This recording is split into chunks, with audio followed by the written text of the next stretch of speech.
2011 সাল থেকে 2020 সাল পর্যন্ত গুম হওয়া 12 জনের বিষয়ে আন্তর্জাতিক অপরাধ ট্রাইব্যুনালের প্রসিকিউশনের একদিনে গতকাল বুধবার 11টি অভিযোগ দাখিল করা হয়েছে। এর মধ্যে 2টি অভিযোগের আসামির তালিকায় সাবেক প্রধানমন্ত্রী শেখ হাসিনার নাম রয়েছে। অন্যান্য অভিযোগের আইনি শৃঙ্খলা বাহিনীর কর্মকর্তা ও সদস্যদের আসামি করা হয়েছে। গতকাল ট্রাইব্যুনালের এক ব্রিফিংয়ে এ তথ্য জানিয়েছেন চিফ প্রসিকিউটর মোহাম্মদ তাজুল ইসলাম।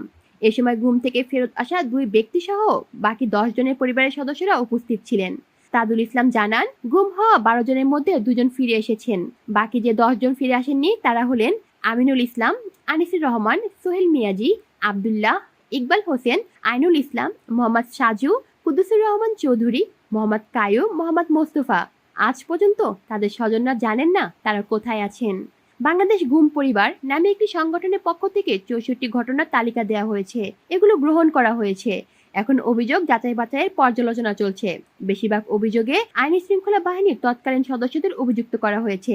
এই সংগঠনের আহ্বায়ক বেলাল হোসেনকে 2016 সালের 10 অক্টোবর উঠিয়ে নেওয়া হয়। পরের বছর 2রা নভেম্বর তাকে একটি জায়গায় ফেলে রেখে চলে যায়। তিনি শেখ হাসিনার বিরুদ্ধে ট্রাইব্যুনালে অভিযোগ দায়ের করেছেন।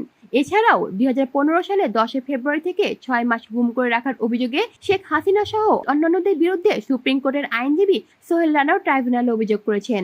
ছাত্র আন্দোলনের সময় 5 আগস্ট রাজধানীর যাত্রাবাড়ি থানার সামনে থেকে আশরাফুল ইসলাম অন্তর নামে এক কিশোরকে গুলিতে নিহত করার ঘটনায় শেখ হাসিনা, ঢাকার জেলার সাবেক ডিসি আনিসুর রহমান সহ 112 জনের বিরুদ্ধে হত্যা মামলা আবেদন করা হয়েছে।